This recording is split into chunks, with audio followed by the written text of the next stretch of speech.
This is the story.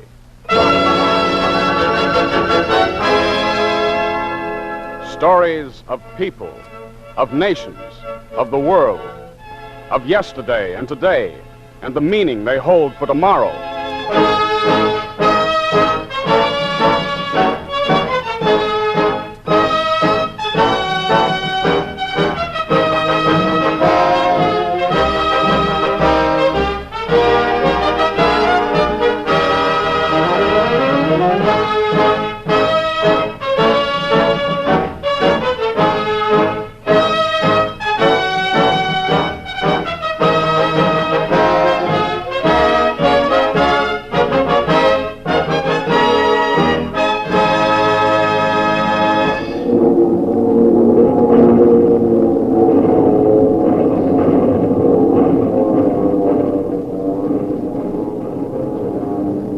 Somehow it was more terrible at night.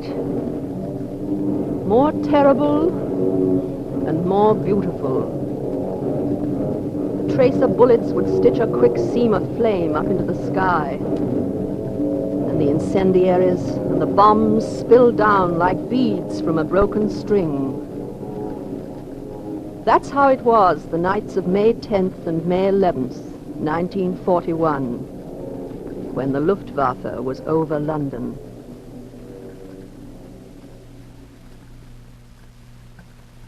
Uncle Nathan died the first night. There was a neat hole through the top of his helmet. He'd been on air raid duty over at Duke's Place, just outside the great synagogue.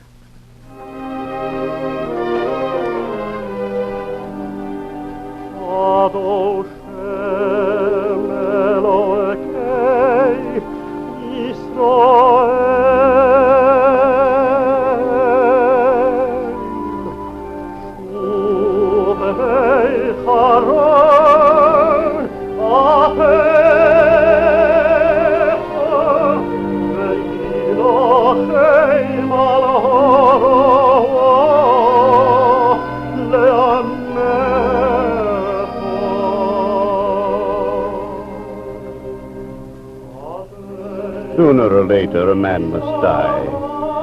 And there are worse ways of dying than from a shell fragment in the skull. Please understand me. I'm not a hero. But there are worse things than dying. Like seeing the roof of the great synagogue go up in flames, and seeing a bolt of fire fall on the ark that holds the Holy Scrolls. Are the Holy Scrolls still there? I don't know. I know that the synagogue stands naked to the wind, the roof gutted, the walls charred, the pews where I sat and my father sat, and his father before him, nothing but a gray feather of ash. I'm sorry for that. That pew had a history. 100 years ago, Sir David Solomons sat in that pew. Please don't misunderstand me. It's not important that Sir David was once Lord Mayor of London, or that he was the brother-in-law of Moses Montefiore. It's more important that he was an upright man, and that in the days of Queen Victoria, may she rest in peace, Sir David Solomons was aroused by something. I'm not going to wait anymore, Amos. No? No, I'm not going to wait. I'm not going to pussyfoot. I'm not going to hold my hat in my hand and ask for favors. Save your speeches for your constituency. That's exactly what I'm going to do. I see. Then you're going to stand for Parliament again. That's what I mean. It isn't wise, Sir David. Why not? Because it isn't wise. Now, that's no answer. You know the answer. You're a Jew. No Jew has ever sat in Parliament. Amos, a few years ago, no Catholic sat in Parliament. That's different, Sir David. You will be attacked because you're a Jew. The Catholics were attacked because they were Catholics. The same civil disabilities applied to them. They fought against it. And that's what we have to do. Perhaps. You've stood for Parliament twice already. 3 times. So much worse. You lost each time. This time I won't lose. All right, suppose you win. Well? They won't seat you. Exactly. But I'm going to oblige them to say why they won't seat me. I've told you why. Let them tell me. They'll tell you you're a Jew. Amos, I'm running for office as an Englishman. So, David, you're going to get into trouble. Thanks, Amos. It seems to me that's a risk I have to take.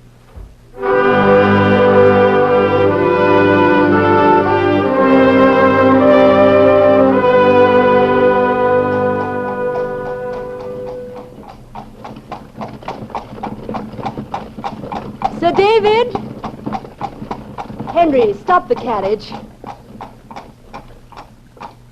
I thought I recognized your carriage, Lady Russell. Can I drive you somewhere? It's very kind of you to ask, but it's the Sabbath, you know. Oh, yes, of course. You don't ride on Saturdays. No, milady. Will you talk a little politics? Well, it's not what I should do today. I hear you're going to stand for Greenwich. That's true. Don't. It's a Tory stronghold. No Liberal has a chance. But I'm already committed, Lady Russell. Too bad. You're sure I can't take you anywhere? Thank you, Lady Russell. I'm going to the synagogue on Duke's Place. I'll walk.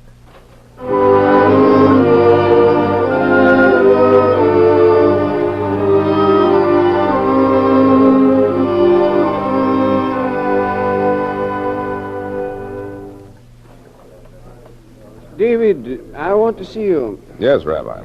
Come in here where we can be alone.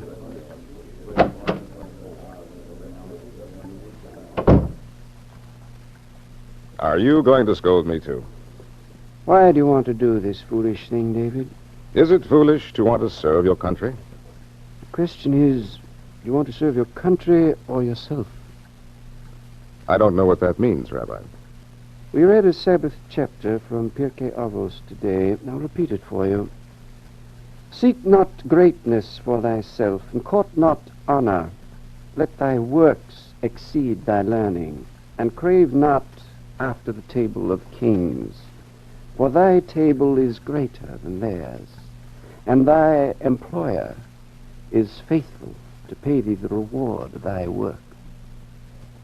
I don't want greatness, Rabbi. I don't crave the table of kings. And what are you after? Not long ago, a Jew could not vote. I resented that. So did I as an Englishman, but now we can vote, so why complain? We still can't sit in Parliament. Does it rankle so much? Very much, Rabbi. I'm quite willing to be barred from Parliament because I'm incompetent.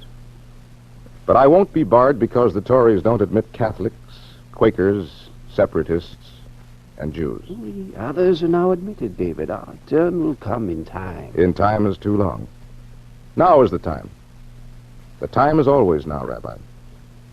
You're right, David. That's the only reason why I want to run. To wipe out the humiliation. This humiliation not only to us, but to England. I believe you and I bless you, David. But remember something. Yes? You're an Englishman, but you're also a Jew. Whatever you do, whatever you say, must be done and said for the sake of righteousness. You must be an example, David. Quite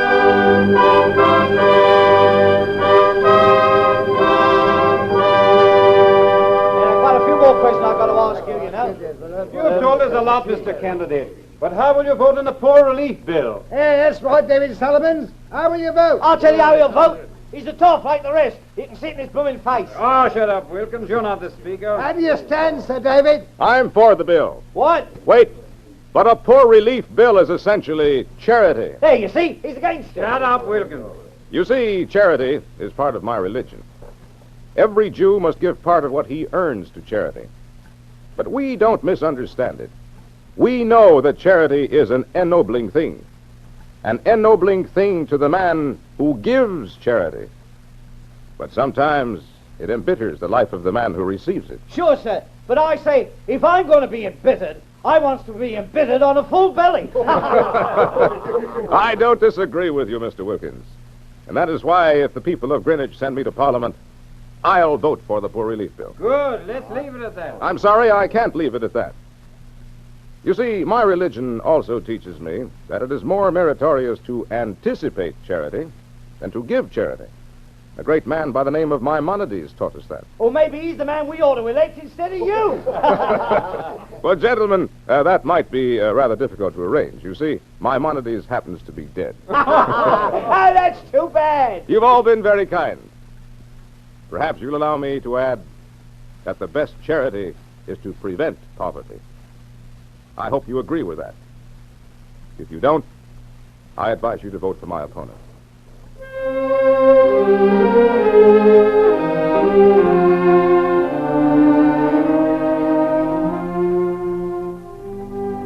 In the year 1851, during the reign of Queen Victoria, this is how David Salomons campaigned for Parliament. The people of Greenwich were Christians. David Salomons was a Jew. And for them there was much cause for misgiving in the fact. It happened once at a meeting that a man rose in the audience and put to David Salomons the question that was on many lips. Mr. Salomons, you're a Jew. How can we elect you? I ask you to elect me as an Englishman, not as a Jew. But you won't stop being a Jew. Well, should I? I always thought that in England a man's religion was his own affair. Perhaps, but if you represent us in Parliament, then your religion also becomes our affair. I think that's wrong, sir. Your affair is how I vote, not how I pray to God. But suppose what you say is true. Why should my religion bar me from Parliament? That's what we want you to tell us. Well, I think in that case I should tell you what the Hebrew law is. Perhaps you should, sir. Once in the days of the Caesars, a smiling Roman commanded the famous Rabbi Hillel to stand on one leg and expound the entire law. Well? Hillel also smiled, and he answered, "Do not unto others what you would not have others do to thee. That is the entire law. Everything else is commentary." Does that answer your question, sir? Is that what you believe? With all my heart. All right, sir. I'm satisfied.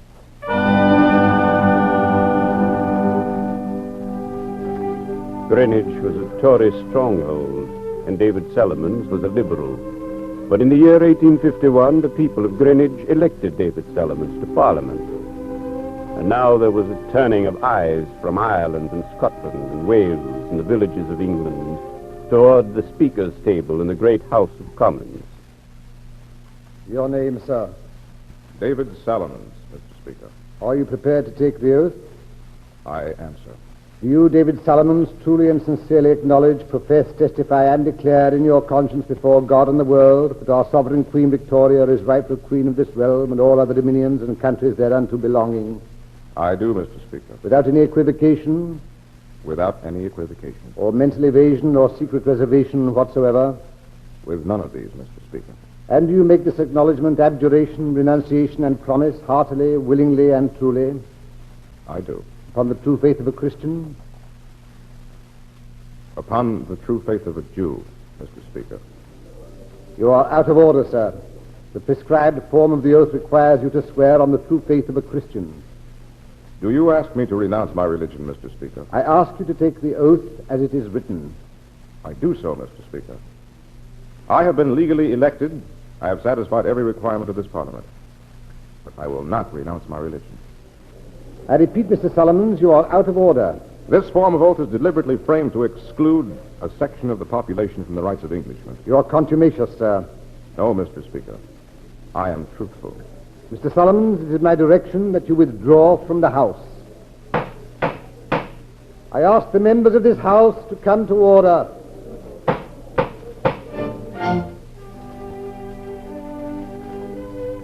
David Salomons stood before the Speaker's table in the great House of Commons. Then, slowly, he turned. A hush fell upon the assembly as the elected member for Greenwich walked slowly from the rostrum. The sergeant-at-arms held the famous doors open. And then David Salomons stopped. He stopped, then quietly he approached a vacant seat among the Liberal benches, and he sat down. Mr. Speaker! Mr. Speaker! I recognize Sir Robert Inglis. I rise to protest, sir. The Speaker of the House has ordered this gentleman to withdraw. Thank you, Sir Robert. Do you withdraw, Mr. Solomons? No, Mr. Speaker. You are presumptuous, Mr. Salomons. I regret it, sir. I appeal for the indulgence of the House. I ask leave to defend my position. You may not do that, Mr. Salomons. You are not a legal member of this body. Let him speak. Yes, let him speak. Gentlemen, I ask you again for order. You have the indulgence of this House, Mr. Solomons. You may proceed. I wish to state, Mr. Speaker, members of Parliament, that I'm to be excluded from Commons not because I am guilty of civil offense or because I am convicted of lack of competence, but because of my devotion to the faith in which I was raised. Are you done, Mr. Solomons? Not yet, sir. This House may wish to renounce me, but surely it does not wish to renounce Holy Scripture. Ye shall have one statute, both for the stranger and for him that is born in the land. And remember that I am not a stranger. This is my land, where my father was born and his father before him. Argue to the point, sir. The statute here is that you are not a legal member of Commons. You have not taken the oath. I have taken the oath and sworn to it on my faith. I do not impugn your motives, Sir Robert, but what you ask me to do is repugnant to humanity and against every principle of charity and civilization. How dare you impute to me... Wait, Sir Robert. No. I appeal to the Speaker for permission to conclude my remarks. You may proceed. I do not wish to try your patience, gentlemen. Well, then be still. Shame, Sir Robert, let him speak. Thank you. I say this. If you disqualify me on religious grounds, you are imposing a penalty for the holding of opinion. You are stigmatizing persons for differences of faith. As an Englishman, I tell you this is un-English. And I ask this assembly to amend the form of the oath and to act in the spirit of the Magna Carta. Thank you, gentlemen. I withdraw now.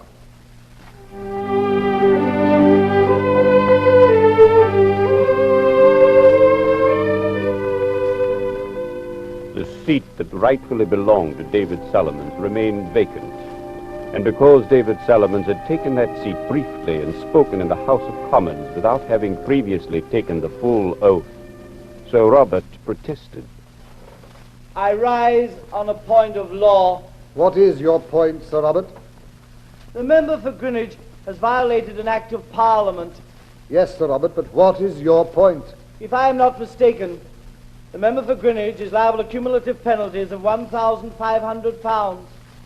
Am I mistaken, Mr. Speaker? No, you are not.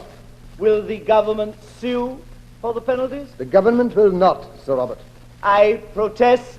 That is your right, Sir Robert. But may I point out to you that Mr. Solomons has greater right to protest. If there is no further business, the House will adjourn.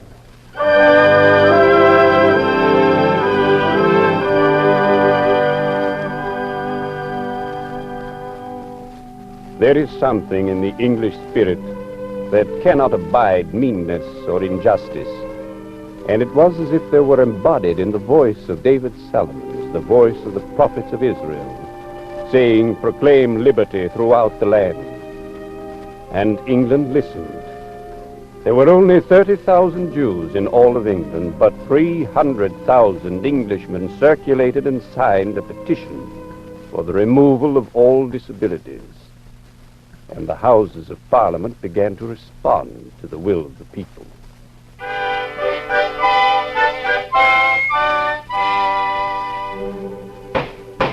My lords, I introduce a bill for the purpose of striking out from the parliamentary oath such portions as are inoperative, idle, and absurd.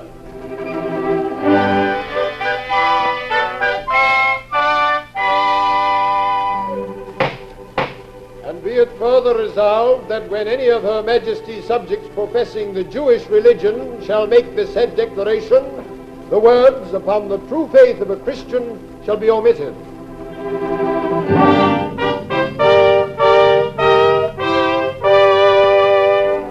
I protest, Mr. Speaker. Call the question. Call the question.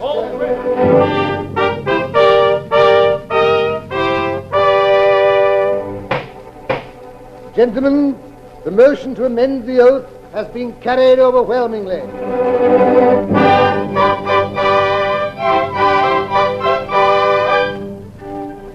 May it please the Commons, it is my conviction that our act is retroactive, and the aggrieved member from Greenwich is in fact a legal member of this body.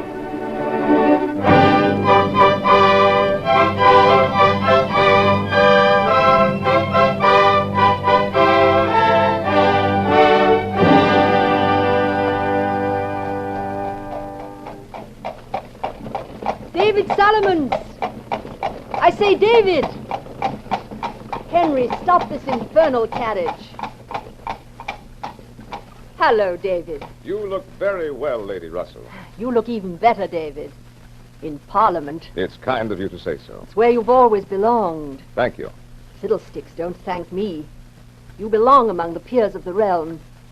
I hope the Queen makes you a lord someday. And so does my wife. But the rabbi doesn't. Oh, what's he got against the nobility? Nothing. But another rabbi, someone called Shemaiah, once said, "Love labor, hate lordship, and seek no intimacy with those in authority." Indeed. Is that in the Talmud, David? I believe so, milady. Interesting. You must send me a copy sometime. Now let me give you a lift. Thank you, no, Lady Russell. I'll walk. Oh, I always forget. It's your Sabbath, isn't it? Yes, milady. I'm going to the synagogue. Seems to me every time I see you, you're going to the synagogue. Perhaps so. But tell me, Lady Russell, can you think of a better place for a man called Salomons to go?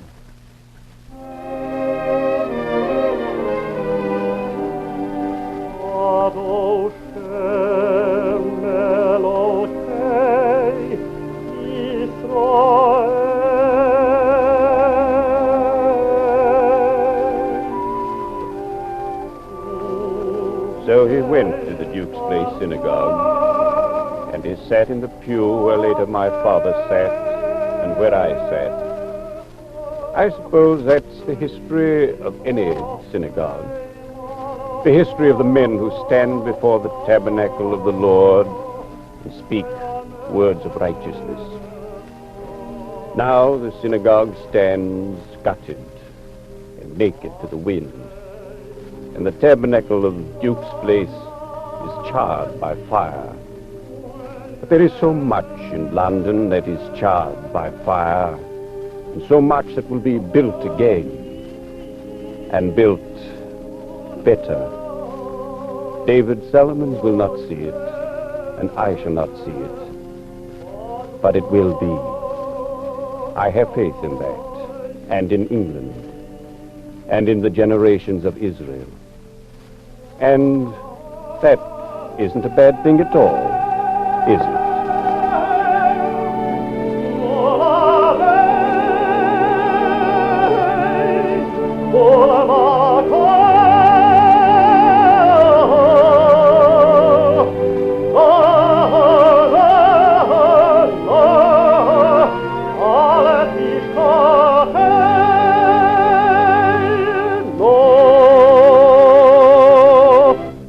You have been listening to This is the Story, one of a series of radio dramas selected and rebroadcast for the men and women of the American Armed Forces in every overseas theater of operation. Stories of the free people, of the free nations of the world.